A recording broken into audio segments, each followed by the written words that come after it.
The village of Umuoma lay nestled beside a great, whispering river. For years, the river had been both a blessing and a graveyard, but to the widow Nneka, it was simply the engine that kept her small family alive. Ever since her husband's passing, her two sons, Emeka and Chinedu, had taken to the waters. They were young, but their shoulders had grown broad from the pulling of oars and the dragging of nets. Her daughter, Amara, was the heartbeat of the home, helping her mother smoke the fish and tend to their small compound. One bright Tuesday, Emeka and Chinedu returned from the river with a modest but beautiful catch. The silver scales of the fish gleamed in the evening sun as they walked through the village square. The villagers gathered. "Oh, the sons of the widow have done well," they cheered. People laughed, helped carry the baskets, and eagerly accepted the pieces of fish Emeka generously shared. That night, Nneka's compound was full of chatter, warmth, and praise. The villagers ate, danced, and thanked the boys for their kindness. To young Amara, it felt like they lived in a village of angels. But Nneka watched from the shadows of her kitchen hut, her eyes wise, cautious, and silent. A few weeks later, the brothers went out again. This time, the river did something unexpected. It yielded a harvest so massive that the wooden boat groaned under the weight, thousands of fish, twisting and thrashing. The net was so heavy it nearly dragged Chinedu into the deep. Together, using every ounce of strength in their young bodies, they secured the net and rowed heavily back to the shore. They dragged the colossal hull to the edge of their compound, exhausted but ecstatic. They had never seen so much wealth in one day. Wiping sweat from his brow, the eldest son, Emeka, turned to his sister. "Amara, run quickly into the village. Call everyone.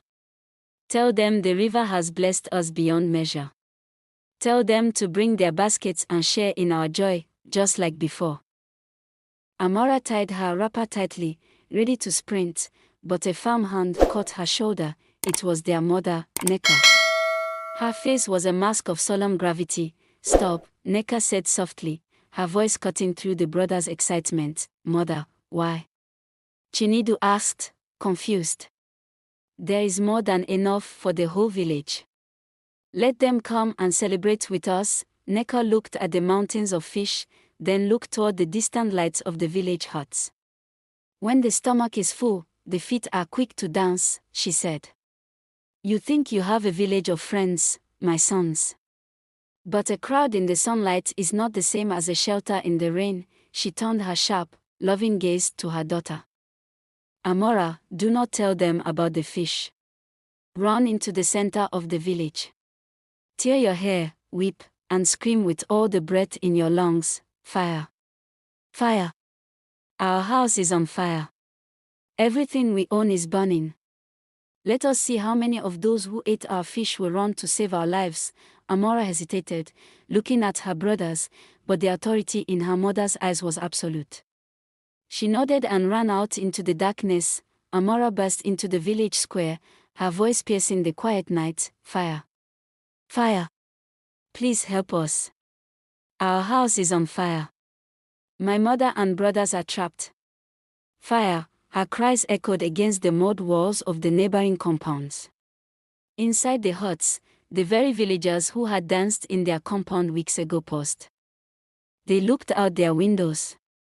They heard the desperate, agonizing screams of the widow's daughter, but one by one, the lanterns inside the village huts were blown out. "The widow's house is burning," one neighbor muttered, pulling his blanket higher. "If I go, the heat will ruin my clothes, and I have no water to spare." "Let her sons handle it," another whispered. "They are fishermen, they know water. Why should I risk my life for a house that isn't mine?" said another villager. Amara ran from door to door, her heart breaking, her tears now very real. She cried until her throat was raw, begging the people who had smiled so warmly at her brothers. Not a single door opened. Not a single person grabbed a bucket. The village square remained empty, cold, and dead silent. Slowly, Amara walked back to her compound, her head bowed, her spirit crushed. When she entered the yard, she found her mother sitting quietly by a small lantern. Emeka and Chinedu were standing by their massive pile of fish, their faces pale, staring blankly into the dark path leading to the village. The silence was deafening. No one was coming to save them. Amara collapsed into her mother's arms, sobbing. "Mother, nobody came. Not even Chief Obina, who took the biggest fish last week. Nobody." Emeka sank to his knees, a hard, painful lump forming in his throat. The realization hit him like a physical blow. The villagers loved their success, but they did not love them. Nneka wrapped her arms around her children, pulling them close into a tight embrace. Tears finally leaked from her own eyes, but her voice was steady and full of fierce love. "Do not cry, my children," Nneka whispered, wiping Amara's tears. "Today, you have learned the most valuable lesson the river could never teach you. Wealth brings 1,000 relatives, but distress reveals your true family." She looked at her two sons. "You have each other. You have your strength. We will smoke this fish, we will sell it in the distant markets, and we will build a life so strong that we will never need the false hands of this village again." Chat, look at this. Have you ever helped people who completely turned their backs on you when you needed them most? Drop a in the chat if you've experienced fake friends, or if you think the family should leave the village forever. At the break of dawn, before the village crier could wake Umuoma, the widow's family had packed their heavy baskets. They bypassed the local village market entirely.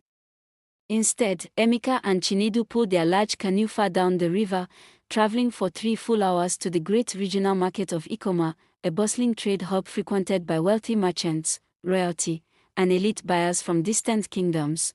When the merchants saw the quality of the smoked fish, a bidding war broke out. The fish was dried to perfection, sweet, and abundant. By midday, Nneka's pouch was heavy with silver coins, more money than their late father had ever made in 3 years, with their new wealth.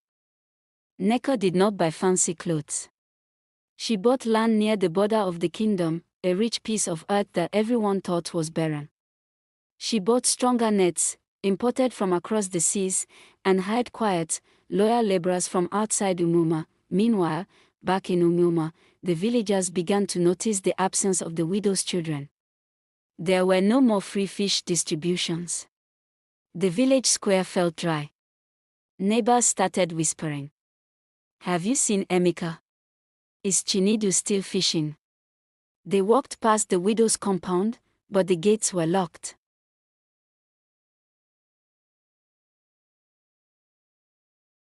2 years passed. The widow's family was no longer just surviving, they were becoming a dynasty. Emeka and Chinedu owned a fleet of 5 fishing boats. Amara had grown into a beautiful, radiant young woman, her skin glowing like polished mahogany. Suddenly, the wind changed in Umuoma. Word had traveled back from the Ikoma market about the widow's immense wealth. The very villagers who turned a blind eye to the fire now opened their eyes wide with greed. One evening, a wealthy elder from the village, Maduka, arrived at the widow's gate accompanied by his handsome son, Obina.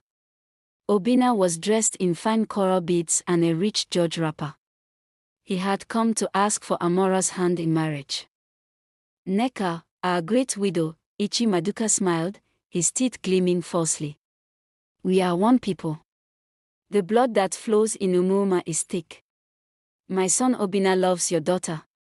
Let us join our families in marriage and bring this wealth back into the community." Obina stepped forward, looking smoothly at Amara. "Amara, I will build you a house of stone. You will no longer smell like fish. You will be the wife of a prince." Amara looked at her mother. She remembered the night of the fire. She remembered looking at Obina's family compound that night, seeing their lamps go out while she screamed for help. Chat, what should Amara do? Obina is rich and handsome, but his family is fake. Should she accept the marriage for prestige, or should she reject him publicly? Type marriage or reject in the chat right now. Nneka did not reject them immediately. Instead, she smiled a slow, dangerous smile. "A marriage proposal cannot be answered on an empty stomach," Nneka said. "In 3 days, I will host a grand feast in our compound. I invite the entire village. There, my daughter will give her final answer. The news spread like wildfire. The villagers were ecstatic. The widow has forgiven us, they cheered. Free food and expensive wine. On the day of the feast, the compound was packed. The elders sat in the front rows, their mouths watering as massive platters of spicy, rich goat meat, pounded yam, and the finest fish were placed before them. They ate greedily, laughing and praising Emeka and Chinedu. In the middle of the celebration, Nneka stepped into the center of the yard. The music stopped. People of Umuoma, Nneka called out, her voice ringing clear. 2 years ago, my daughter ran through your streets crying that our house was burning. Not one bucket of water was brought. Not one hand was extended. Today, we are not burning. We are shining. And suddenly, your legs are fast enough to run to our gates. The elders froze, pieces of meat stuck in their throats. Maduka's smile vanished. Nneka turned to Obina. You want to marry my daughter? Amara, bring the traditional wine tracker. Amara walked out, carrying a beautifully carved gourd. But instead of palm wine, she tipped it over. Out poured nothing but cold, grey river water and ashes. She poured it right at Obina's feet. My mother told me that ashes are all that is left when a house burns down, Amara said, her eyes fierce. Since you could not help us save our house from ashes then, you cannot taste our wine today. The marriage is rejected. Humiliated and angry, the elders cursed the widow's house.